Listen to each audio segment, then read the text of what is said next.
یعنی ما ته چې ته څه شی نه ځکه چې زما خپل کور نشته، ما سره دولت نشته، ما سره د اقتدار کرسی نشته، نو زه څه شی نه یم. ته څه شی ځکه چې چېرته لس شل مرلې کور دی دی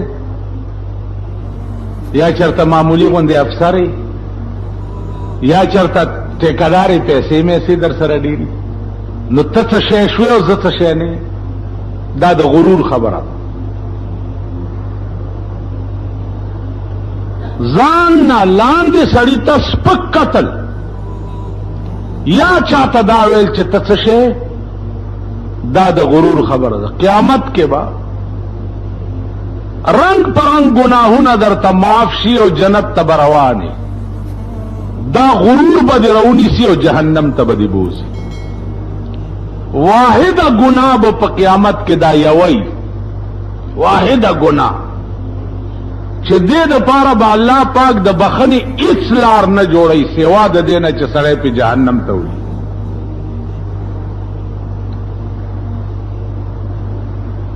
نو دې وجنا یا تاسو بعضې سړی منځګزاري منځونه ډېر کوي، یو سړی دی هغه مونځ نه کوي او تا پړه کې تیر شو چې دا پلیت او مردار دی او زه پاک یم، ځکه چې دی مونځ نه کوي دا پلیت دی او زه مونځ کوم زه پاک یم. نو ستا څومره ذخیره د منځونو چې دا هغه ټوله تباه شوه، ځکه چې تا دته سپک وکتل. یو دا قسمه درد دی پړه کې چې دا سړی مونځ نه کوي یا نیک کار نه کوي یا بد عمله دی، خدای زه کوشش کوم چې دی نیک شي چې جهنم نه بچ شي، دې کې به اجر او ثواب وي. دا شی چې زه مونځ کوم او دا مونځ نه کوي. یو بزرګو 300 کاله عمر او 300 کاله خدای ته سجدې لګولې، لکه ورته راله چې یا الله ما خو ټوله ځمکه د سجدو نه وویسته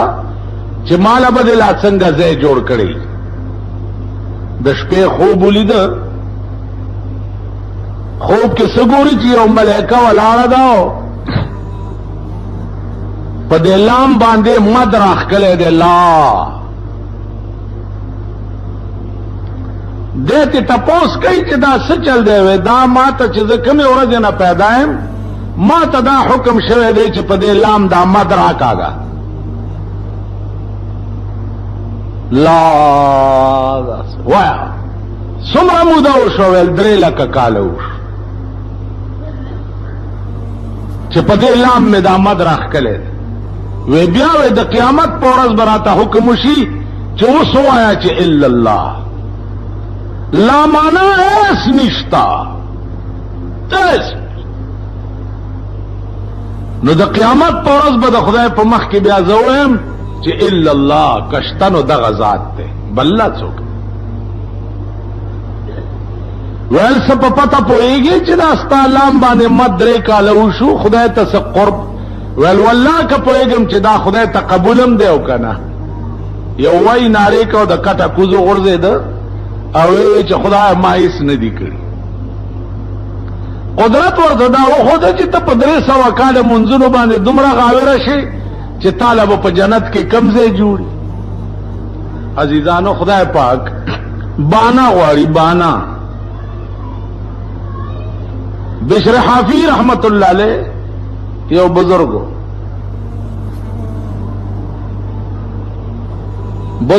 ډېر لوی سړی و،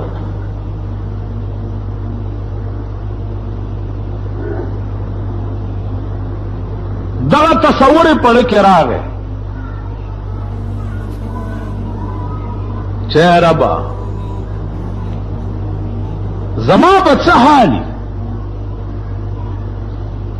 الله ورته وایي چې ستا حال به په خپل ځای هر څه چې وي هغه به وي.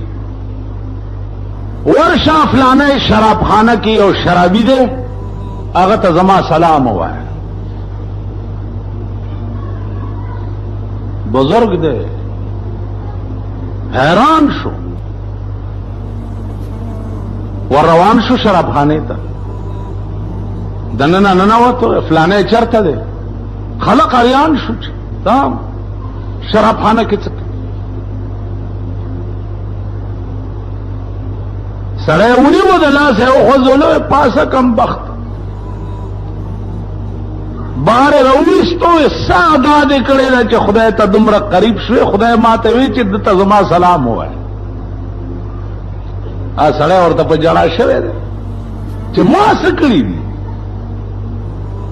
وی سا عمل دې کړی په دې مې پوه کا وی والله که نور پوه او په لاره روانو ما او په کاغذ باندې کلمه لیکلې پرته وه نو خاورو نه ګنده ما صفا کړه او پاک ځای کې مې کېښوه چې یا الله ستا نوم ولې په خاورو ګنده دی نو ست مې کړه او سینې سره مې ولګوله او په پاک ځای کې مې کېښوه په دغه وخت کې د بزرګ ته بیا په زړه کې القا وشوه چې دې سړي ته ووایه چې تا زما نوم د خاورو نه پاک کړی ما ته د ټول عمر د ګناه نه پاک کړی او جنت ته به دې لېږم عرض میں داؤ جی چې الله صرف باندې قدر غواړي د قیامت په ورځ به وګورئ د دې منځګزارو کتارونه به وګورئ سویخ صاحب تا خو به ډېر منځونه کول دا ته کوم خوا روان شو خدای دې ورک کا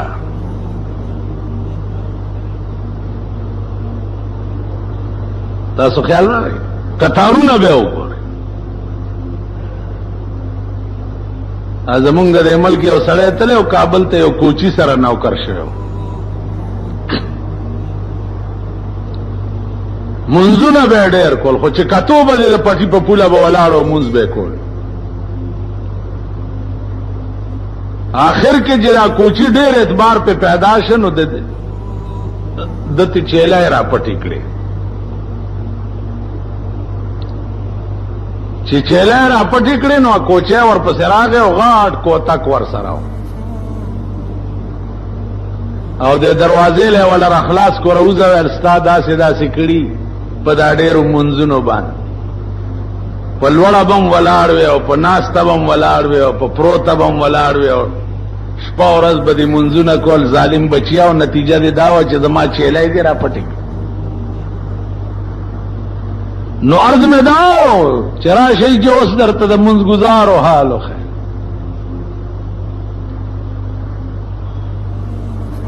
هغه ورځ یو زمونږ په دفترونو کې یو بابو دومره ګیره تر نامه پورې اوږده وه زه شاته ولاړم یو سړي ته وایي چې والله که ستا کار وشي چېرې تپوس دې کړی دی چې دله هم څه چای پاڼي په کار دي دومره ګیره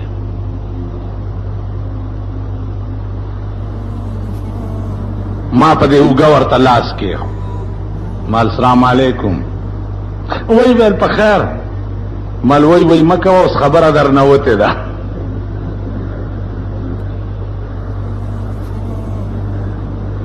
ستاسو خیال راغی نو د قیامت په ورځ به وګورئ زمونږ د کتارونه هم چې مونږ به کوم طرف ته روان عزیزانو عرض مې دا چې سړی په رنګ نه سړی کېږي سړی په رنګ نه سړی کېږي سړی هغه دی چې خوی د سړو کردار د سړو پیدا کې قسم په خدای دی چې په ظاهر بزرگان وګورئ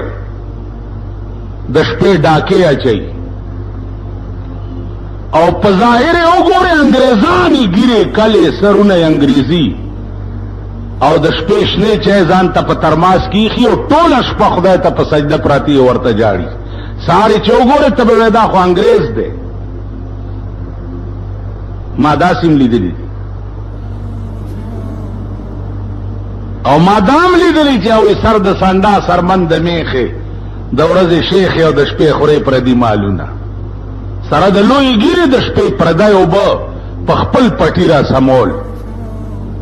دا زمون کار پردی کور کې غم زما اختر دا زمون کار دی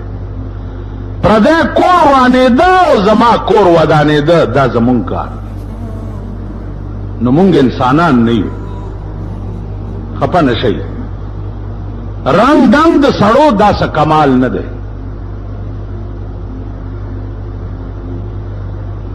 کمال دا دی چې د سړي کردار او کرکټر د سړو شي او د انسانانو شي مونږ کې انسانیت نشته مونږ دم امی دم سودا کو زمون ژوند د چولو دکان دی بچولے خرڅ کا کور تزا مخ کې کده چا خېټه کې په درد کیږي او کده چا بیړه تبا کیږي او کده زمون ژوند د اچارو دکان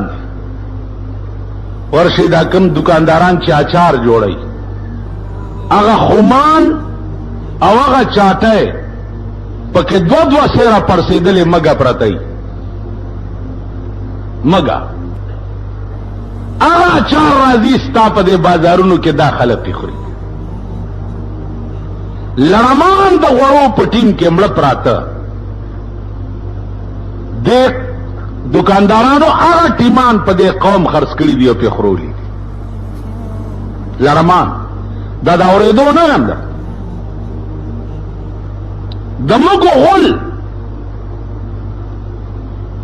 دمګو غول دلته د سپیغونو په سط کې او د سپیغونو هغه سط چې په ډبو کې بند وي او په تمامو سره کوئی بورډونه لګېدلي دي او اډورټایزمنټ یې شوی هغه ډبې مې چې کولاو کړی دی پکې دومره د مګو غول راوځي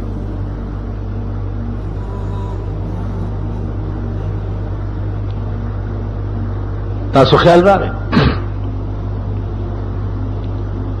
نو عرض دا هو چې یو میر نه دی په دې دکاندارانو په خدای قسم چې د اس په غوښې د مردار اس په غوښې د غټې غوښې په رنګ کې دې دکاندارانو خرڅې کړي مردار میخه د دې خوا کلو نه یو راوړی دا او دلته هغه قصاب لزو سم لاس نه ورکوم لس پنځه لس کاله وشو چې لاس راکړي زه بیا لاس وینځم زه بیا یې آرام توب نه کړی مرداره مې مشهور کبابي چې دا تاسو ورځئ او په ځان وجنئ داغه دکان سره ناستم یو میخ والا راغی ما ورته میخې خیر ویجی هغه ورځ خو غرق شم پاته زره مې میخ اغستې وه او بس د شپې ناګهانه مړه شو مال څه دې کړه بیا ویل د ناغې ورځ وه بس دا کباب والاله مې ورکړه چاړه مې پیاسې راخ کو په 2000 مې دله ورکړه او د په واورو کې کېښوه چونکې سربه ډېره وه نو دتې بیا کباب پاخه کړه او دې خلکو وخوړه نو مې ځکه نه عالم چې پرېږده چې خورئ یې تاسو خیال راغی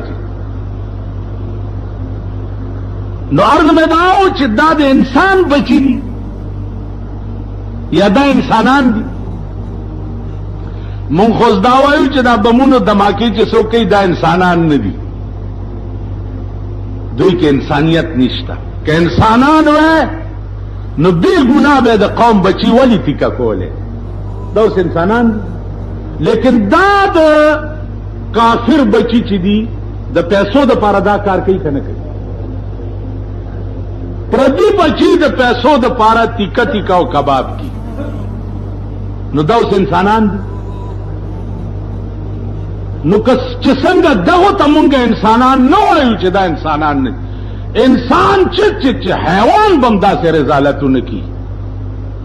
لکه نن ستا په ملک کې چې انسانان کوي. نو دغسې اوس دا دکاندار انسان دی چې چاټای کې مګه پرېوتې ده او هغه اچار زه پوهیم چې دا به خلک کړي او خوري به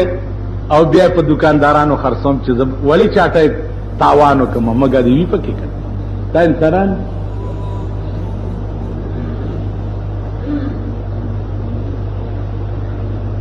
نو عرض میں داؤ جی چه سره صرفه نه کوي چې د چا وس برش. دا مونږه چې لږ داسې ځان ته دا خون پنجو صاحب نوسي وایو که نه مونږ وس نشته. وس دی زمونږ دې کلي کې یو بزرگ دی مړ شو اوس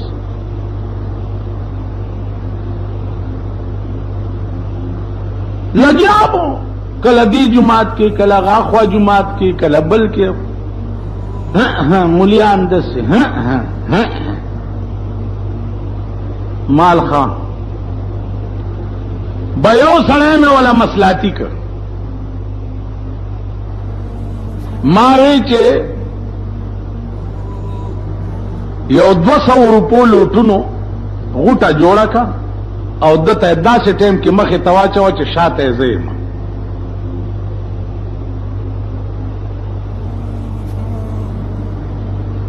جماعت نه لږ را دې خوا دا چل ور سره وکړو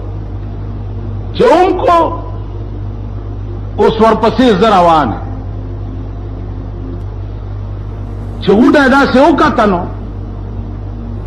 خپای پې کېښو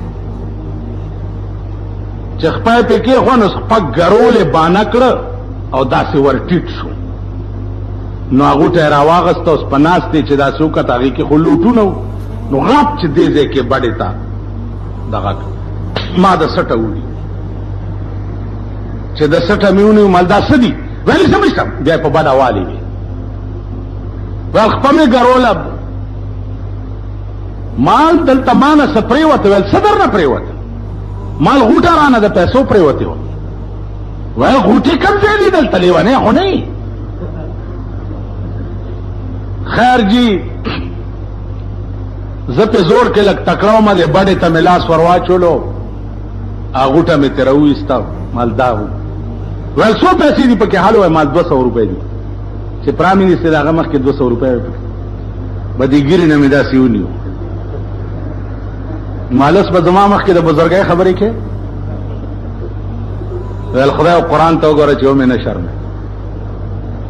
بس څه چې وشو هغه وشو ما زما مخکې خو بیا پتېږي نه که نه ویلې نه نو عزیزانو زمونږه د پیشو ورونه یي وایي پیشو تر هغې پورې شی ښایي چې په مږو نه وي پېښه زمونږ وس نشته کلي ټرایي وکوئ په دا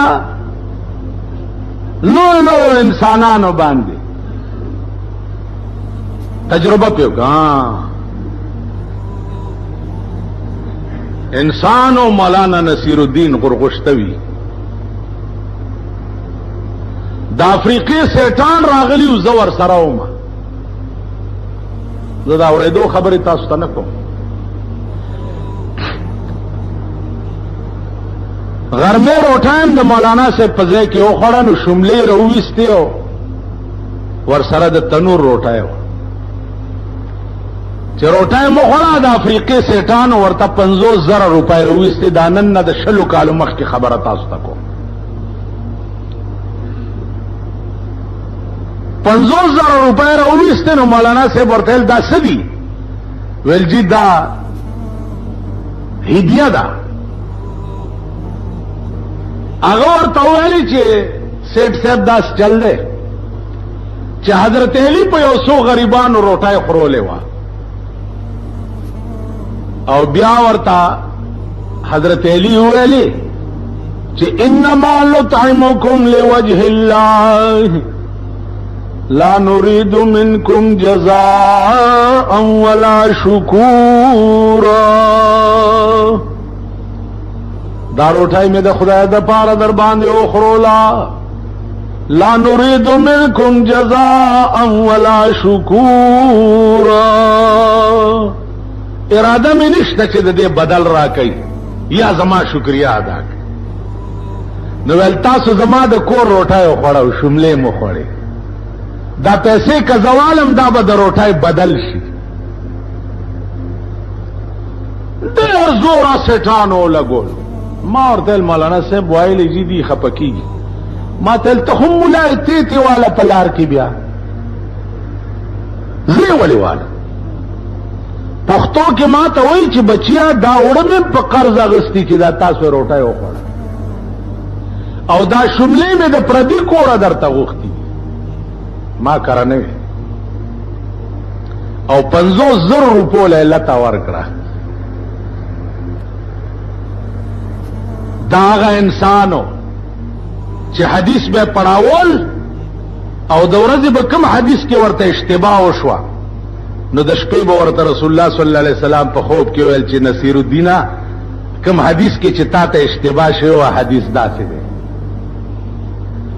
پیغمبر به ورته د حدیث او تصحیح د شپې کوله. نو لوی مقام ته به نه رسېدا. خوب کې ملائکو ونیو خدای ته پیش کو ورته نصیر الدین په توحید کې رسالت تالی کړی دا وی یا الله مالی کړی دا. نو الله ورته وی چې زه ارسنه درته معاف کړم. انسانان دا خلق ته خو جمعات لراشه شراب دې تا خرڅ کړي خزو سپلایر دې ته هیروین دې خرڅه غل دے ڈاکو دے او په منبر محراب کې بزناستم او تبراش او غله غوندې بل حضرا کې جی دعا نه بمنو باسي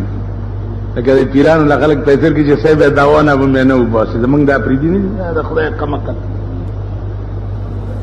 دومره د سړی زوی نه خدای دې کور ران کچ ته ټول ورځ پنور باندې مزدوري کې